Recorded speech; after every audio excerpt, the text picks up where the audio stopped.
তাহলে মহারাজ তোমাকেও ডেকে পাঠিয়েছেন? আমি তো কিঞ্চিত বিস্মিত বোধ করছি। এমন আকস্মিক আহ্বানের কারণ কি হতে পারে? কারণ যাই হোক, মহারাজের হ্যাঁতে হ্যাঁ আর নাতে না বলতে হবে। সে তো বিলক্ষণ। মহারাজকে খুশি করতে পারলেই আমরা সুখী হব। ব্যাস ব্যাস ব্যাস, এই তো সার কথা বুঝে গেছো। চলো পণ্ডিত, তাড়াতাড়ি পা চালাও দেখি। ওহ, যারা এসব বুঝতে পারবে তারাই তো এসে পৌঁছলো না এখনো। কে জানে আর কতক্ষণ অপেক্ষা করতে হবে। এই তো আমরা এসে গেছি মহারাজ। আমাদের এখানে কি করতে হবে সেটা বলুন। শোনো, আমি স্বপ্ন দেখেছি যে খুব তাড়াতাড়ি আমি রাজাধিরাজ উপাধি পাবো। তাই মন্ত্রী আর পণ্ডিত তোমাদের নিয়ে একসাথে বসে আমি আমার স্থাবর অস্থাবর সম্পত্তির পরিমাণ কত সেটা ভালো করে জেনে নিতে চাইছি। সে তো জানতেই হবে মহারাজ, আপনি রাজাধিরাজ হবেন বলে কথা। আপনার সম্পত্তির বহর শুনেই তো অন্য রাজাদের ঘুম উড়ে যাবে। তাই চটপট সব দেখে একটা পরিমাপ কর দেখি। কিন্তু এই বিষয়ে তড়িঘড়ি করা কি সমীচীন হবে মহারাজ? জটিল হিসাব যে সময় সাপেক্ষ। হ্যাঁ, সময় লাগবে বলছো? না না, হিসাব তো সব করাই আছে, শুধু একটু চোখ বুলিয়ে নিলেই হবে। হ্যাঁ, মানে তাহলে তো হয়েই গেল। আর দেরি হবে না, তৎক্ষণাৎ হয়ে যাবে। হয়ে যাবে না, বলো হয়ে গেছে। কোষাগারে সঞ্চিত আছে শত সহস্র মোহর, রাজস্ব বাবদ আরো 5 সহস্র মোহর এই আদায় হলো বলে। আয় ব্যয়ের হিসেব ছেড়ে স্থাবর সম্পত্তির দিকে দেখুন মহারাজ। কয়েক লক্ষ বিঘা জমি, প্রতি পরগনায় মহল, কোঠা বাড়ি, দিঘি, পুষ্করিণী। তাই নাকি? তাই নাকি? সব নথিপত্রে আছে বুঝি? এ তো কিছুই নয়, খুঁটিয়ে দেখলে আরো কত কি পাওয়া যাবে। অলংকার, গচ্ছিত সোনা, হীরা জহরতের হিসাব তো এখনো বলাই হয়নি। ও, তার মানে আমার আমলে শুধু কৃষ্ণনগরেরই উন্নতি হয়নি, তার সঙ্গে আমার ব্যক্তিগত আয়ও বেড়েছে। সাধে কি আর নবাব আপনাকে সমঝে চলে মহারাজ? মুর্শিদাবাদের নবাবের সমতুল্য যদি কেউ থাকে তবে তিনি হলেন মহারাজ কৃষ্ণচন্দ্র। সম্পদে ঐশ্বর্যে আপনি অতুলনীয় মহারাজ। বেশ বেশ, তবে শুধু এটুকুতেই আমি থেমে থাকতে চাই না, আরো আরো অনেক সম্পদ চাই আমার। নিশ্চয়ই মহারাজ, আপনাকে যে এক এবং অদ্বিতীয় হতে হবে। তোমার বাকি হিসেবটাও করে ফেলো তবে, আমি তোমাদের পারিতোষিকের ব্যবস্থা করছি। আমরা তো তারই অপেক্ষা করছি। না মানে এই যে হিসাব করছি। মহারাজের জয় হোক। তবে আজও যেন মনে হচ্ছে মহারাজ একটু বেশি খুশি খুশি আছেন। কোনো সুসংবাদ আছে বুঝি? সংবাদ নয় গোপাল, বলো ঘোষণা। বেশ তো, কি ঘোষণা করবেন করুন মহারাজ। আমরাও না হয় আমাদের কর্ণযুগল সার্থক করি। ওহ, গোপালের তো দেখছি মুখ দিয়ে ভাষার ফুলঝুরি ছুটছে।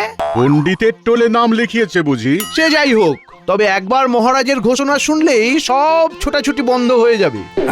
শোনো সবাই, আমি ঘোষণা করছি, শুধু বাহুবলে নয়, অর্থ বলেও আমি এখন নবাবকে টক্কর দিতে পারি। তাই নবাবের চোখ রাঙানিকে আর ভয় করব না। সে কি? এ আবার কেমন কথা? না না মহারাজ, নবাবকে একটু সামজে না চললে যে বিপদ হতে পারে। হ্যাঁ, কিচ্ছু হবে না, মহারাজ এখন নবাবের চোখে চোখ রেখে কথা বলতে পারেন। প্রয়োজন পড়লে পড়শি রাজ্য আক্রমণও করব আমি। মহারাজ যেন আজ একটু বেশি সাহসী হয়ে যাচ্ছেন। এমন মহারাজকে তো আগে কখনো দেখিনি। বলছিলাম কি মহারাজ, এতটা বাড়াবাড়ি না করাই ভালো। যার যতটুকু আছে তাই নিয়েই খুশি থাকা উচিত। মহারাজ যা ভালো বুঝেছেন তাই স্থির করেছেন, তোমাকে আর ওই বেশি জ্ঞান দিতে হবে না। সত্য সব বিষয়ে ফোড়ন না কাটলে যেন গোপালের ভাত হজম হয় না। আসলে মহারাজের বারবারন্ত শুনে গোপালের চোখ টাটাচ্ছে। গোপালের মতো সর্বহারা আর সম্পদের কি বুঝবে? আমিও তাই ভাবছি গোপাল, তুমি বরং নিজের চরকায় তেল দাও। আমার ব্যাপারে তোমাকে আর নাক গলাতে হবে না। যেমন বলবেন মহারাজ।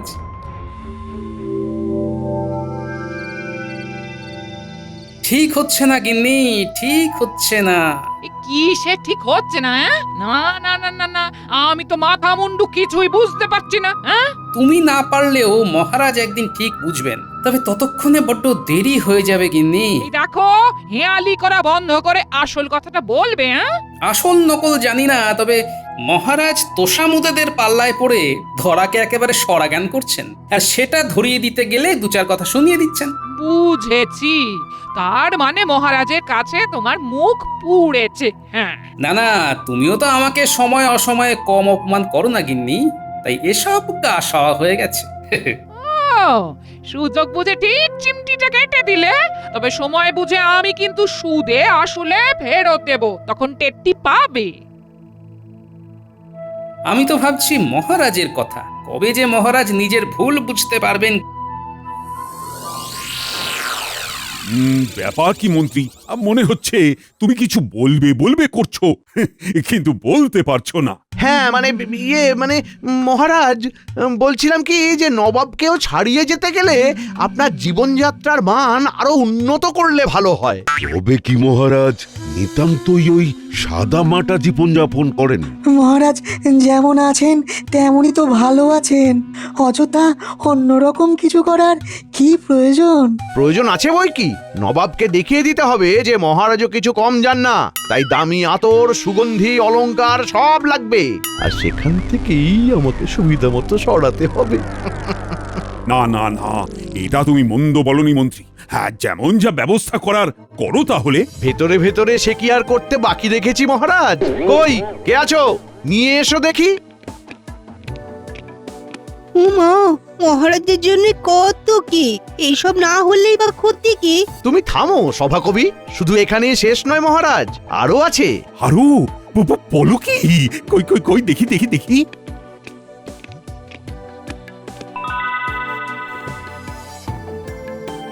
শুধু আপনার জন্য মহারাজ। না না, মন্ত্রী মশাইয়ের কাজে কোনো ত্রুটি নেই, সব ব্যবস্থা কেমন গুছিয়ে করেছেন। হ্যাঁ, সে কি আর এমনি এমনি করেছি, এই তালে যা হাতানোর তাও হাতিয়ে নিয়েছি।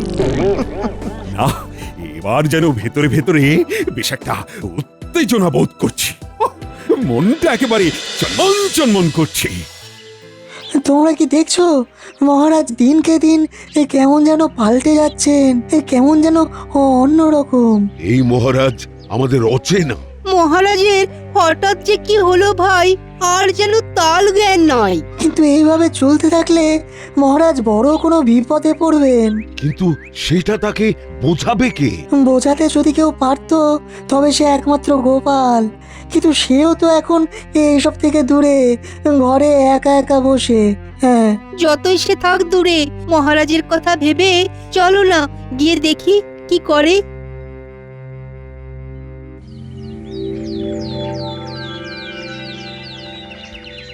ও গোপাল দাদু, তোমার কি হয়েছে বলো তো? সারাদিন কেমন যেন মন খারাপ করে ঘরে বসে থাকো আজকাল। এটা কিন্তু গুলটে ঠিক বলেছে না, আমাদের তুমি গল্প বলো আর না মজা করো। তোদের এরকম মনে হচ্ছে বুঝি? তা তোরা আমার মুখ দেখেই মনের কথা বুঝে গেলি? হ্যাঁ, আমরা সব বুঝতে পারি, সেই জন্যই তো বলছি মন খারাপ করে বসে না থেকে আমাদের পড়াও দেখি। হ্যাঁ হ্যাঁ, গোপাল দাদু পড়ালে আমাদের খুব তাড়াতাড়ি পড়া মুখস্থ হয়ে যায়। হবে না কেন, গোপাল দাদু তো বুদ্ধির রাজা, তাই বুদ্ধি করেই আমাদেরও বুদ্ধি বাড়িয়ে দেয়। বটে, তোরাও দেখছি ভালোই তোল্লাই দিতে শিখে গেছিস। ওদেরটা না হয় তুমি বুঝে গেছো, কিন্তু মহারাজের ব্যাপারটা যে আমরা কিছুতেই বুঝতে পারছি না। সত্যি কি করেছে কি হয়ে গেল? যদি কিছু পারো তবে তুমি কিছু করো, না হলে তো শুধু মহারাজে নয়, এই বুঝি গোটা কৃষ্ণনগরেরই ক্ষতি হয়। বেশ বেশ, দেখছি তবে কি করে কি করা যায়।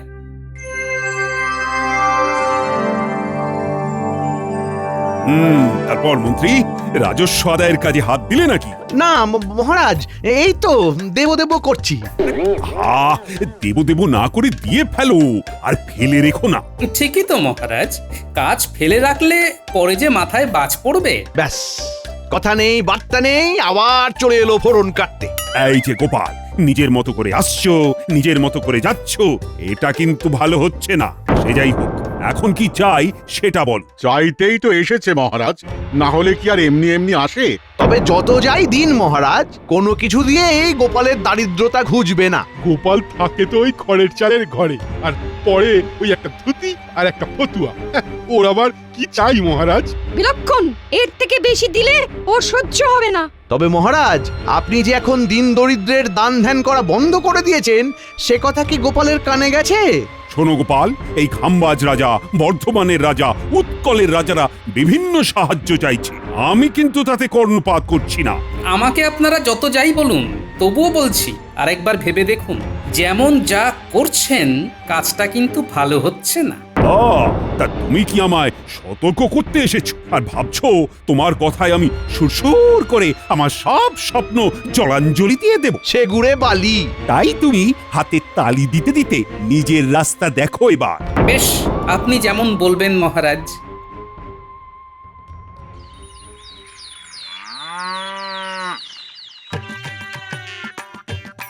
এখানেই তো রেখেছিলাম, কোথায় যে গেল, কোথায় গেল? ঘরে ঢোকা থেকে কি সব ঘাটাঘাটি করতে শুরু করলে বলো তো? আর মোহরের থলিটা তো এখানেই কোথাও ছিল। দেখো তো গিন্নি, এদিক ওদিক কোথাও নজরে পড়ে কিনা। এমন বলছো যেন মোহরের থলি নিয়ে আমি লোপালোপি করি। তুমি কি কোনোদিন আমায় হাত খরচের জন্য কিছু দিয়েছো যে আমার কাছে থাকবে? কিন্তু কিছু না কিছু তো থাকতেই হবে। তবে যেটুকু যা আছে তাই দিয়েই কাজ হবে। আরো মোহর লাগবে, আরো আরো আরো।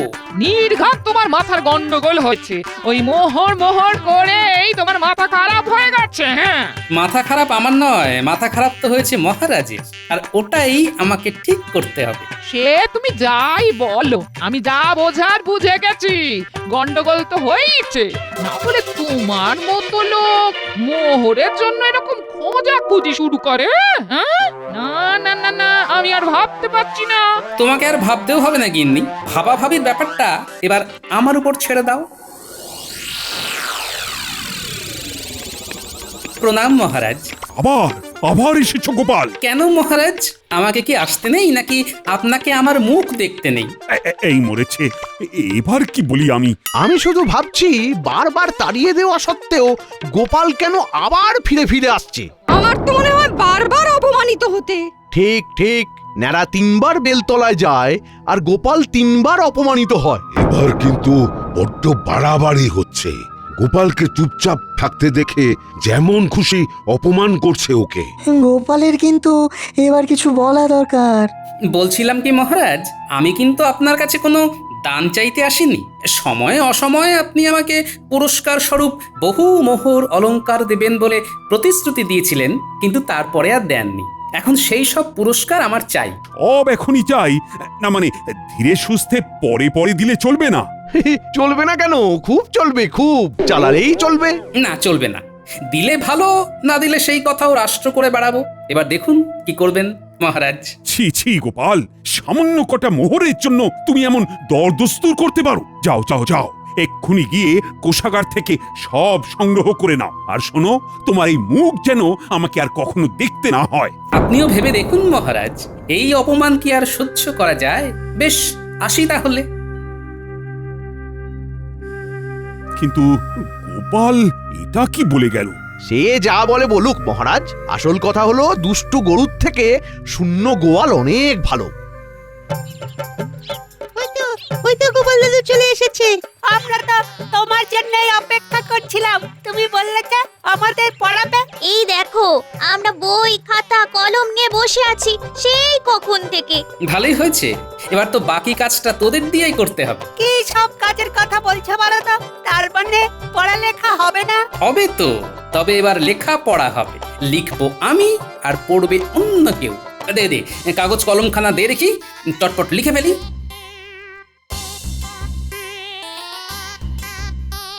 নে, এবার এই চিঠিখানা রাজবৈদ্যর হাতে তুলে দে গিয়ে, যা। আর শোন, একটা কথা তোদের কানে কানে বলি। কি বলছো কি গোপাল দাদু? দাদু যা বলছে ভেবে চিন্তে বলছে নিশ্চয়ই। চল, আমরা দাদুর কথা মতো কাজ করি।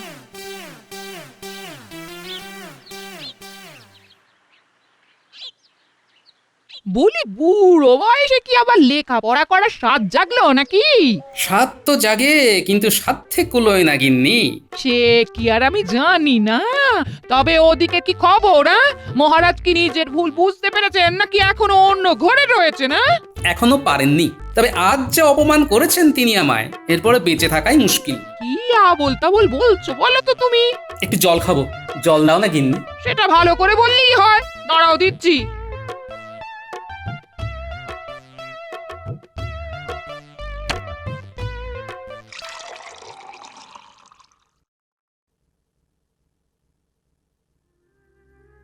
ও মা গো, এ কি হলো গো? ও গো, কে কোথায় আছো গো? মানুষটা তো এক্ষুনি বসেছিল, আর তারপরে না না না, আমি বরং বৈদ্যকে ডেকে আনি গিয়ে।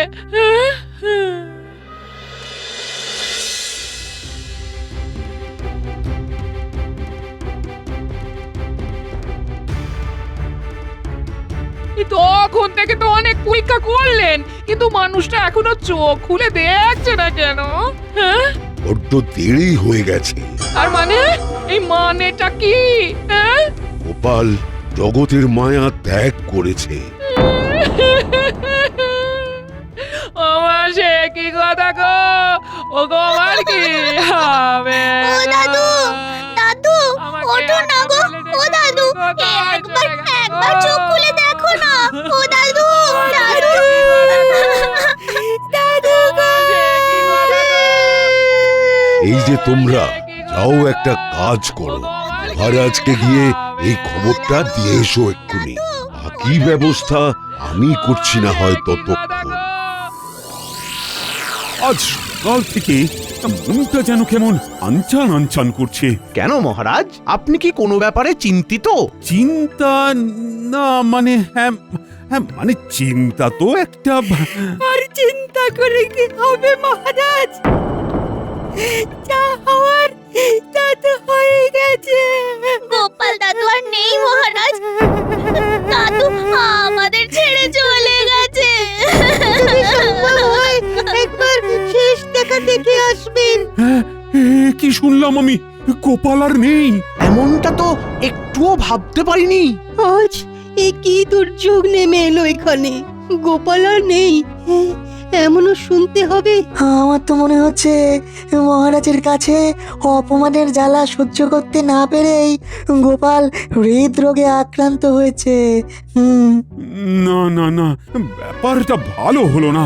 চলো চলো, সবাই মিলে গোপালের বাড়ি যাই। হ্যাঁ হ্যাঁ হ্যাঁ, তাই চলুন মহারাজ।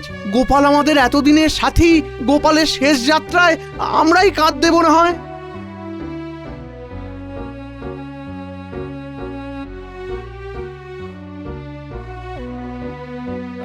ব্যবস্থা যখন সব হয়েই গেছে, তখন আর দেরি করাটা ঠিক হবে না। হ্যাঁ হ্যাঁ, এসো সবাই, কাঁধে কাঁধ মেলাই।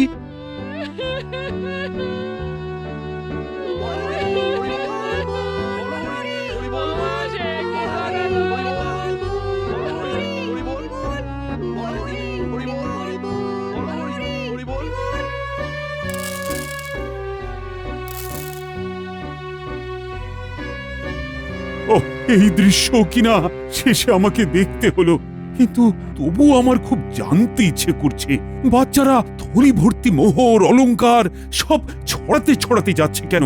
আর গোপালের হাত দুটোই বা ঘাট থেকে বেরিয়ে দুদিকে ঝুলছে কেন? মহারাজ, আর একটা ব্যাপার কি আপনি লক্ষ্য করেছেন? কি বলো তো? গোপালের দেহ কারা কাঁধে করে নিয়ে যাচ্ছে? হ্যাঁ হ্যাঁ, হয়তো মন্ত্রী, সেনাপতি, জ্যোতিষী আর পণ্ডিত। আসলে গোপালের এই শেষ যাত্রা আমাদের কিছু শিক্ষা দিয়ে যাচ্ছে মহারাজ। এই যে দেখুন, যারা গোপালকে সহ্য করতে পারত না, এখন তাদেরই কাঁধে গোপাল যাচ্ছে। তার মানে শেষ পর্যন্ত কেউই কারোর শত্রু থাকে না, সবাই মান অভিমান ভুলে কাঁধে কাঁধ মিলিয়ে পার করে দেয়। তাই তো, এই দৃশ্য তো সেই কথাই বলছে। আর ওই যে মোহর আর অলংকার ছড়িয়ে যাচ্ছে, সেটাও বুঝিয়ে দেয় যে এই অর্থ, সমৃদ্ধি সবই ফেলে একসময় চলে যেতে হবে। কি ভীষণ সত্যি। দুটো খালি হাতও বুঝিয়ে দিচ্ছে, খালি হাতেই আমরা সংসারে এসেছিলাম, আর খালি হাতেই আমাদের যেতে হবে। এই চরম সত্যিটা আমি আগে বুঝিনি। গোপাল, তুমি মরে গিয়ে আমাকে চরম শিক্ষা দিয়ে গেলে। ভগবান, কিন্তু এখন শিক্ষা পেলেও গোপাল তো আর ফিরবে না। কে বলেছে গোপাল ফিরবে না? মহারাজ চাইলে গোপাল ফিরেও আসতে পারে আর রাজসভাতেও যেতে পারে। তার মানে গোপাল তুমি মারা যাওনি? দেখো দেখো গোপাল মরেনি। তবে সবটাই যে গোপাল ওই চিঠি লিখে আমাকে আগেই জানিয়ে গেছিল সেটা তো আর মহারাজকে বলিনি। আরে আরে দেখছেন কি খাটটা এবার কাঁধ থেকে নামান।